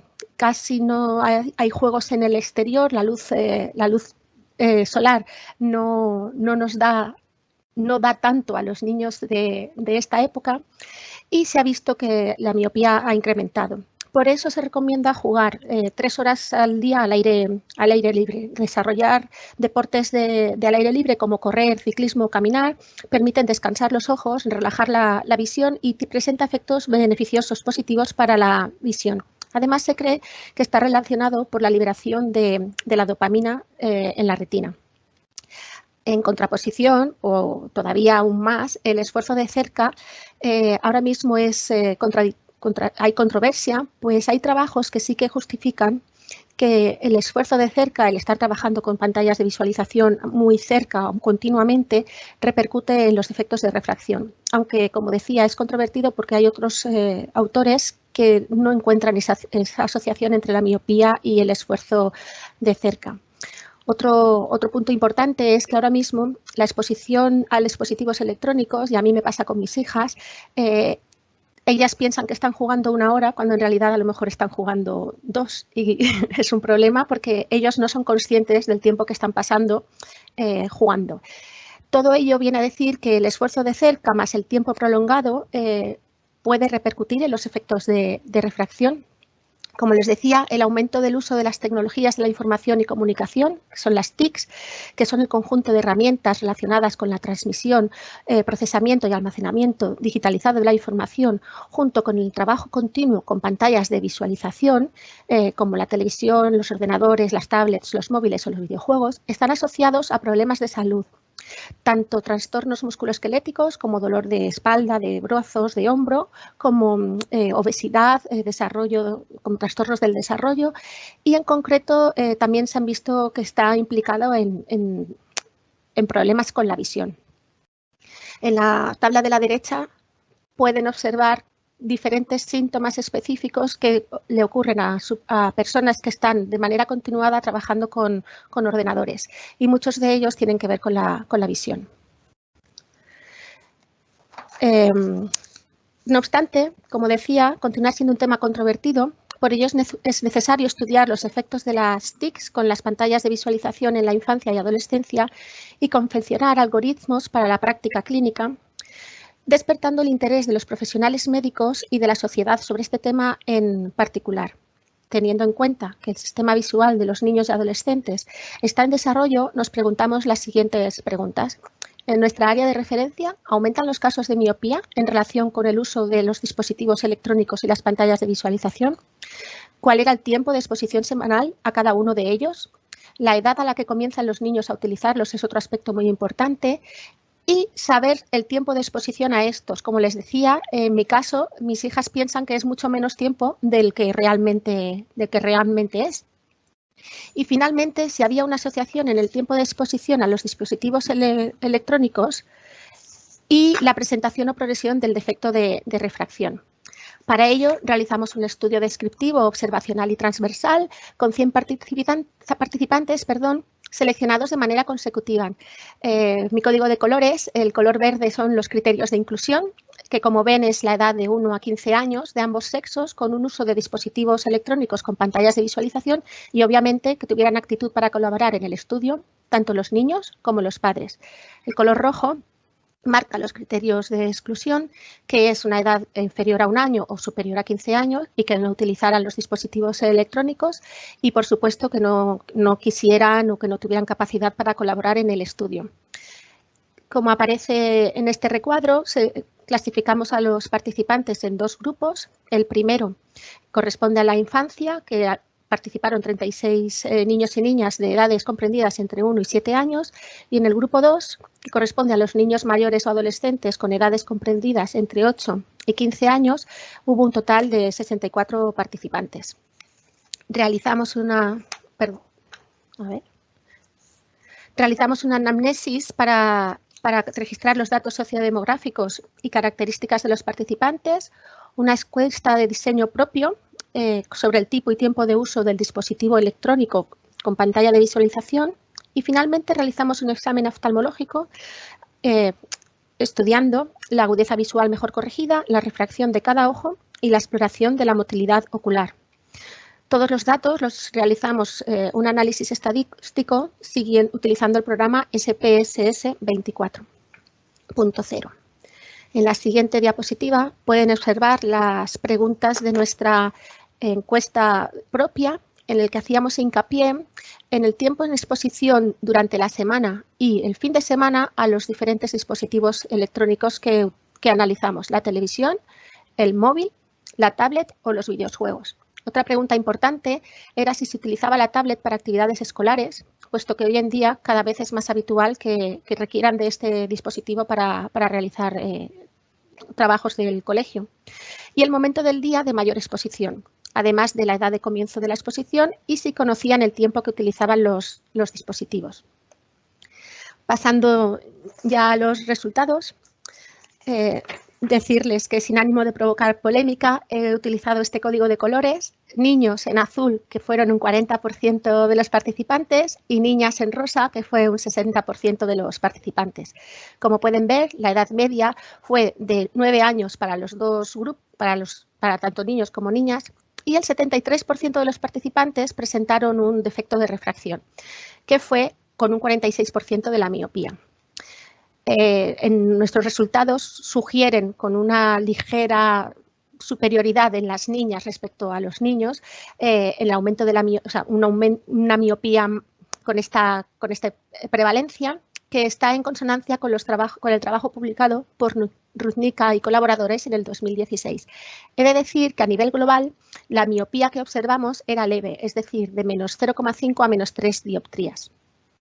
Realizando la separación por grupos, en el grupo 1, que como les he dicho antes era la infancia de 1 a 7 años y habían 36 niños, el 44% eran chicos y el 56% chicas. Y las edades eran de 5 años para los niños y de 6 años para las niñas. Casi el 70% de los participantes presentaron un defecto de refracción, siendo 31,3% los niños miopes y 15% las niñas miopes. De nuevo, como en el caso global, la mayoría de los niños presentaban una miopía leve. Lo importante de este estudio también es que la televisión fue el dispositivo electrónico más utilizado en la infancia. cuando analizamos este tipo de estudios, centrándonos en el grupo de niños mayores y adolescentes, que oscila el rango de edad entre 8 y 15 años, obtuvimos un 38% de niños y un 53% de niñas, con una edad media de 11 años en ambos casos. De todos ellos, el 75% presentaron un defecto de refracción, que fue de casi un 60% de la miopía. Como ven, los niños el porcentaje de niños era 54,2 y las niñas de 62,5. He de decir que aquí el porcentaje de niños y niñas miopes con miopía moderada había aumentado respecto al grupo anterior. De hecho, el porcentaje fue un 15,8%. Y aquí también cambió el dispositivo electrónico, siendo el móvil el más utilizado en este rango de edad.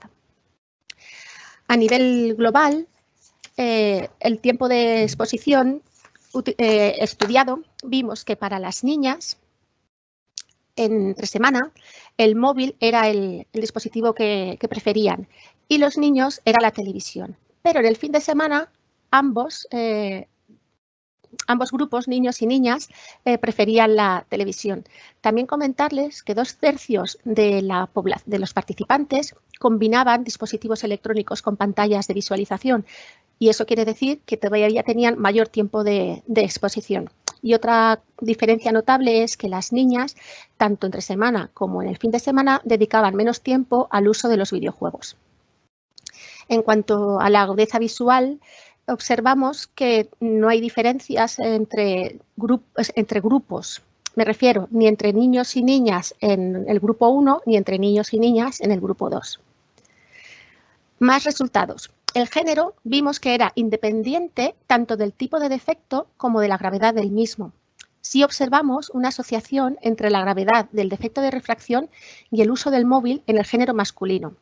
Considerando los niños que pertenecían al grupo de niños mayores y adolescentes, encontramos dos asociaciones. La primera era entre el tipo de defecto de refracción y el uso del móvil por parte de las niñas y la otra entre el tipo de defecto de refracción y el uso de los videojuegos por parte de los niños, hablando de la miopía.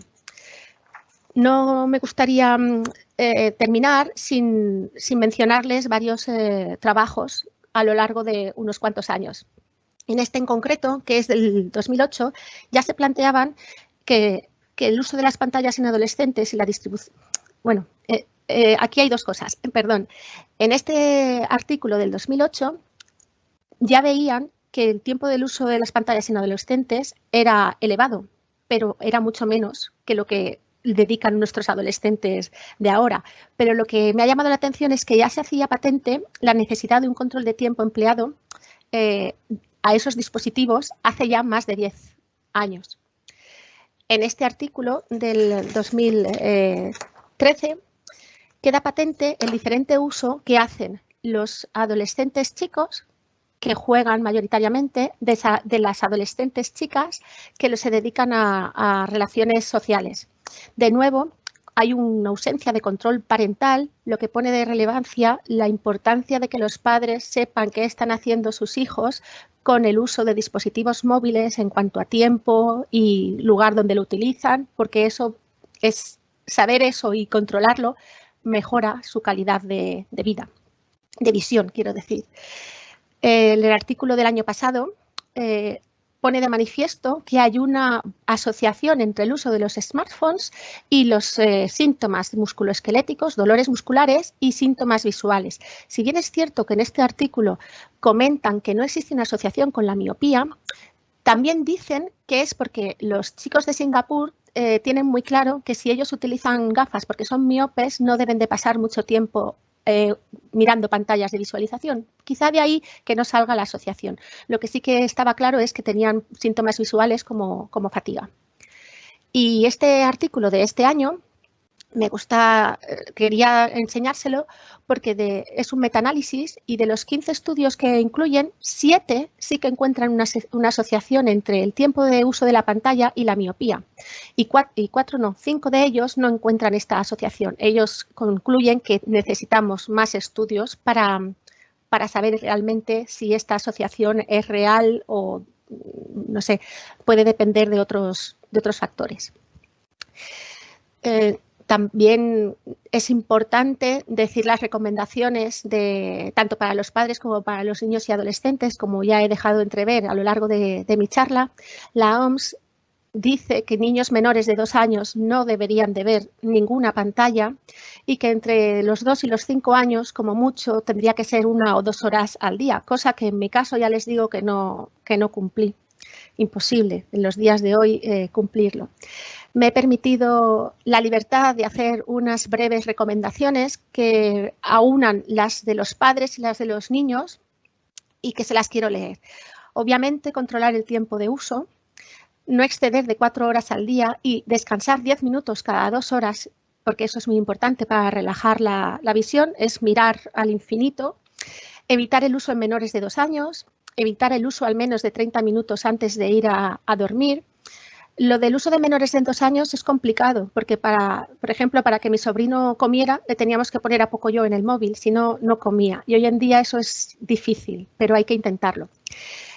El restringir el uso durante las comidas, no utilizarlos en la oscuridad, como ha enseñado antes el doctor Benito, la imagen del niño en oscuridad mirando la pantalla. Yo también cuando veo así a mis hijas es que me sale enseguida que no lo pueden hacer. Parpadear frecuentemente para evitar el síndrome de ojo seco y obviamente una revisión con el oftalmólogo anualmente. Ya a nivel solamente más de los padres, ajustar brillo, iluminación, posición de la pantalla y para los niños que son muy difíciles de convencer, pues existen sistemas de temporizador y bloqueadores para que se les apague la tablet y no puedan seguir mirando la pantalla. Para las conclusiones de nuestro trabajo, ha sido la prevalencia de defectos de refracción en nuestra población de niños y adolescentes ha sido del 73%. La miopía fue el defecto de refracción más prevalente en ambos sexos, presentándose con mayor frecuencia en los niños mayores y adolescentes. La televisión fue el dispositivo más utilizado por los niños de 1 a 7 años, mientras que el móvil fue el dispositivo más utilizado por los niños mayores y adolescentes de ambos sexos. Cuanto mayor es el tiempo de exposición al móvil, mayor es la cuantía del defecto de refracción en niños y adolescentes. Y como consideración final, me gustaría decirles que es necesario informar a la población y a los profesionales de la salud sobre la importancia de establecer medidas de control acerca del uso de dispositivos electrónicos con el fin de evitar las consecuencias para la visión en los niños y adolescentes.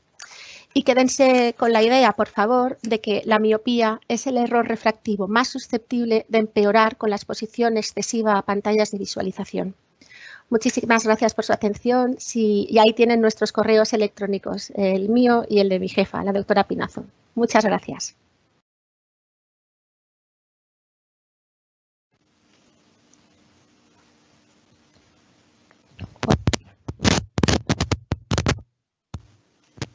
¿Bien? No oigo nada. De acuerdo. Vale, perdón. Bueno, muchas gracias, Silvia.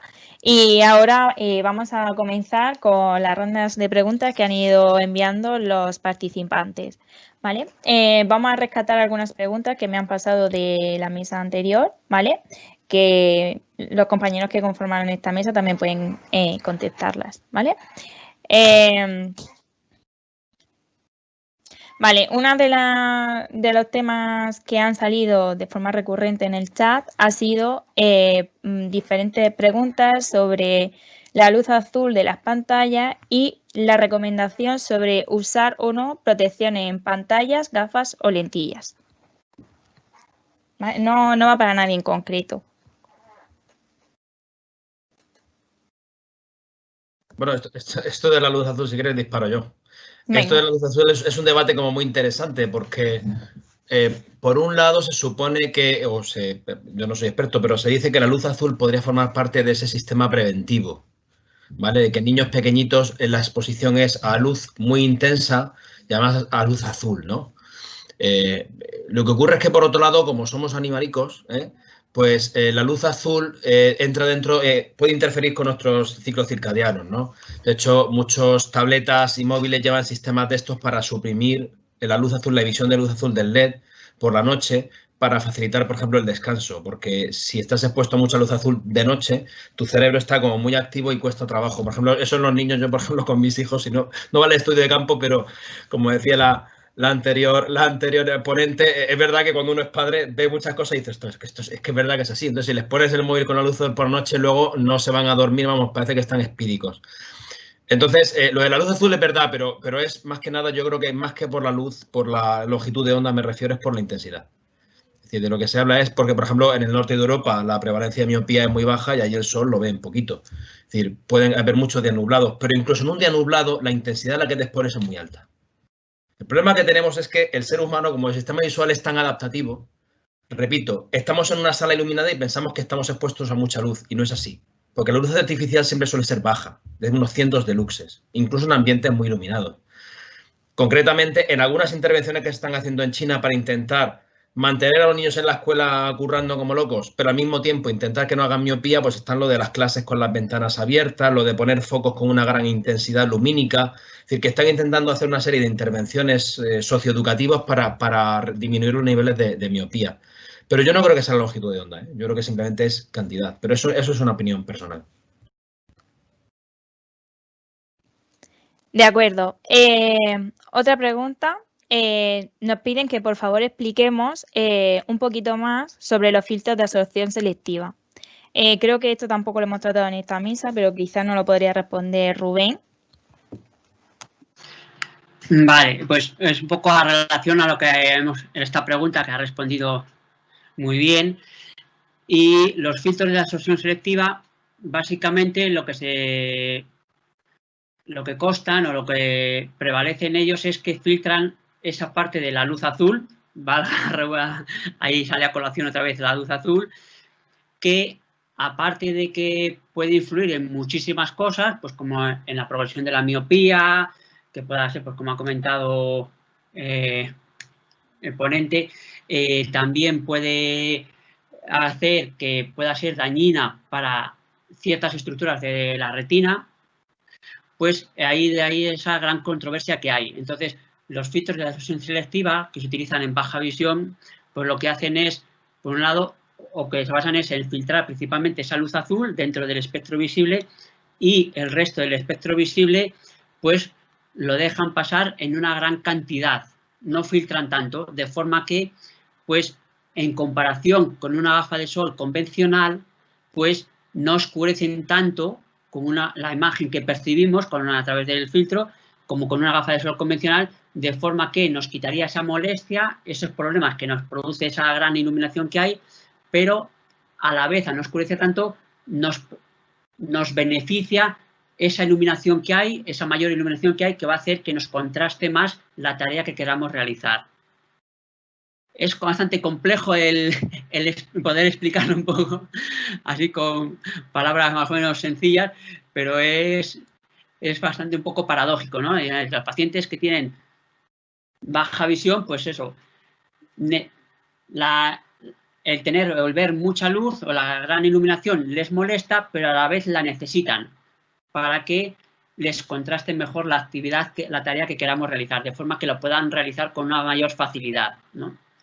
Entonces, los filtros de absorción selectiva se basan en eso, en que filtran más o menos, dependiendo del tipo de filtro y del grado de deslumbramiento que tenga la persona, y más o menos también un poco, pues, según la patología, prefieren unos tipos de filtros u otros, pero filtran esa parte de la luz y el resto no la filtran tanto, ¿no?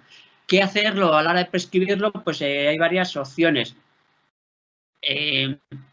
Hace muchos años, pues lo que habían era, pues según los distribuidores, pues tenían como una especie de tabla y según la patología, pues había 1 o 2 filtros, que eran los que tenías que probar al paciente, ¿no?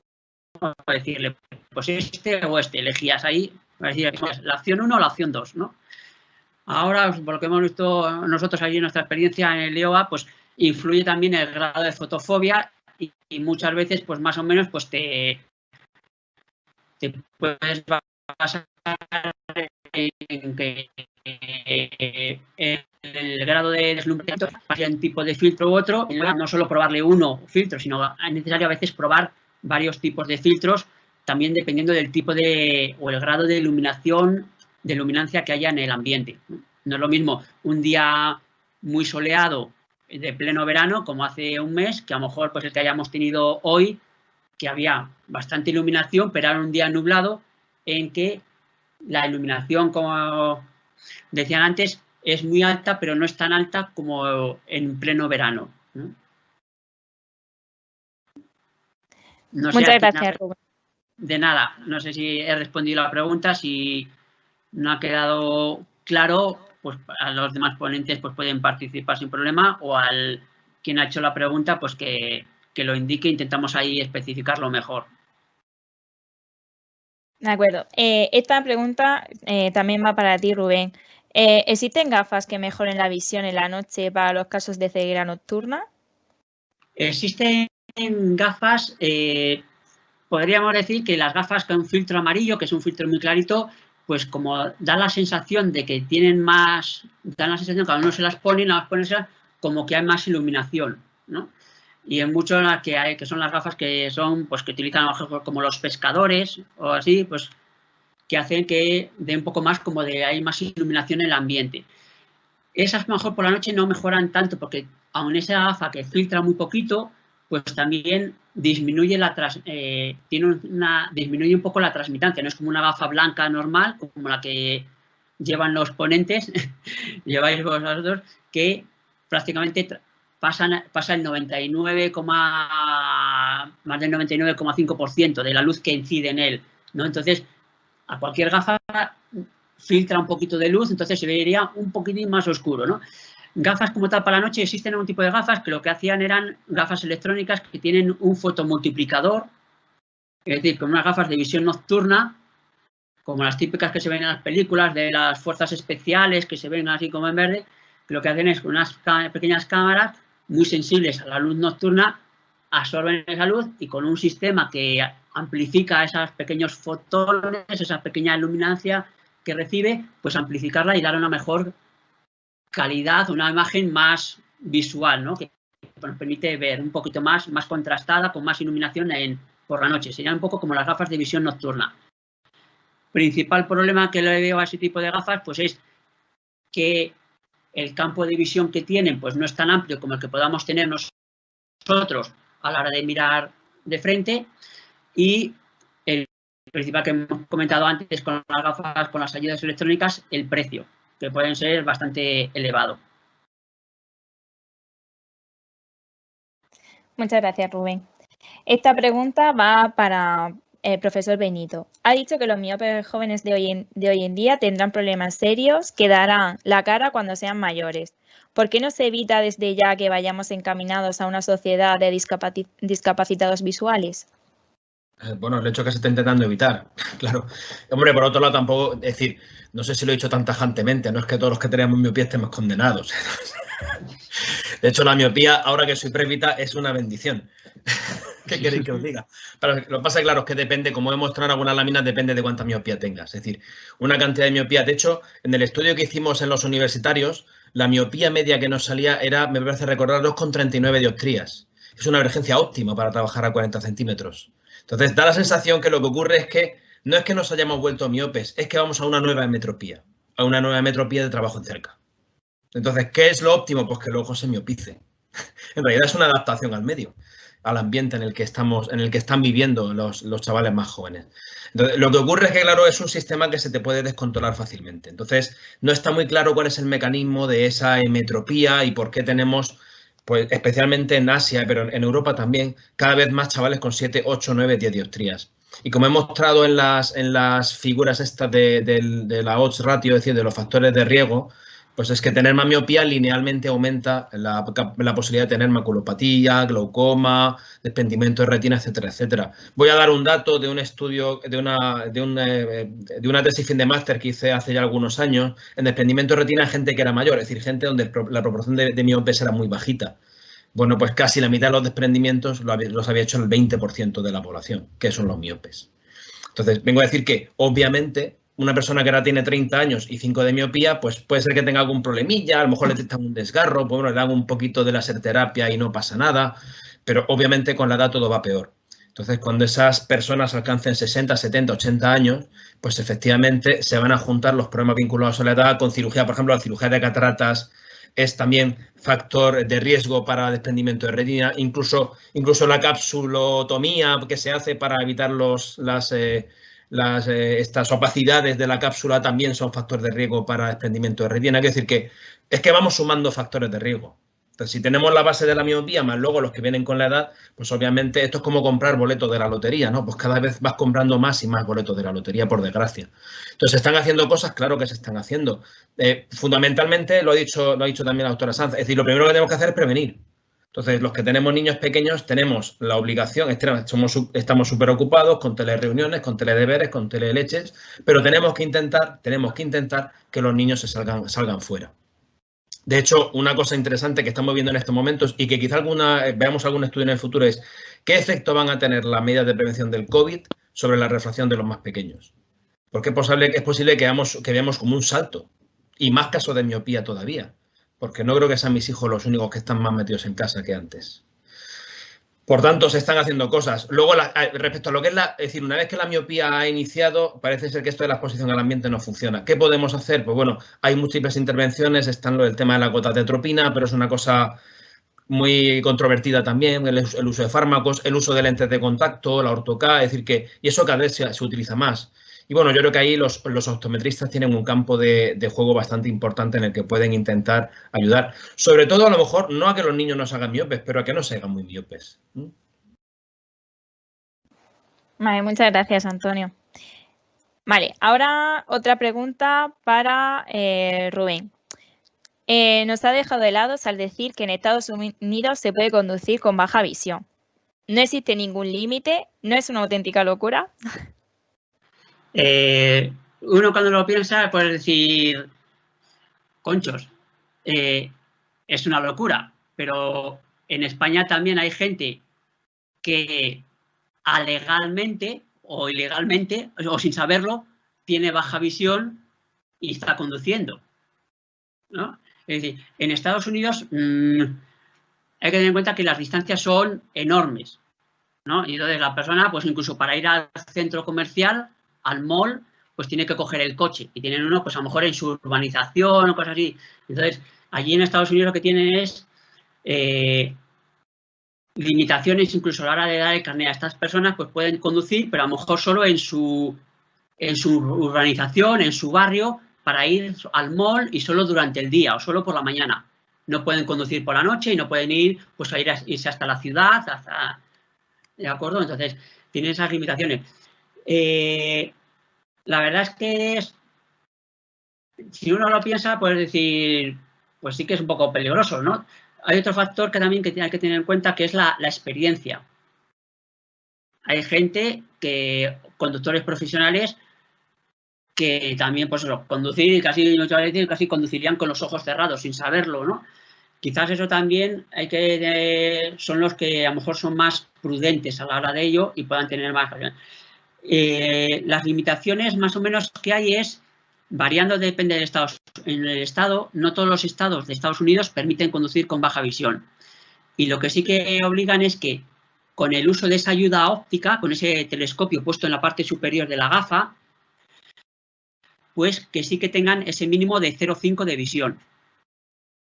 De forma que en algunos, pues con un 0,2 decimal de visión, como un 20%, un 20 o un 30% de visión, con su gafa normal, pues si a través de ese telescopio pues alcanzan ese 50% de visión, un 0,4 o un 0,5 de visión, pues ahí sí querían conducir. Si no alcanzan esa tanto por ciento, pues no pueden conducir.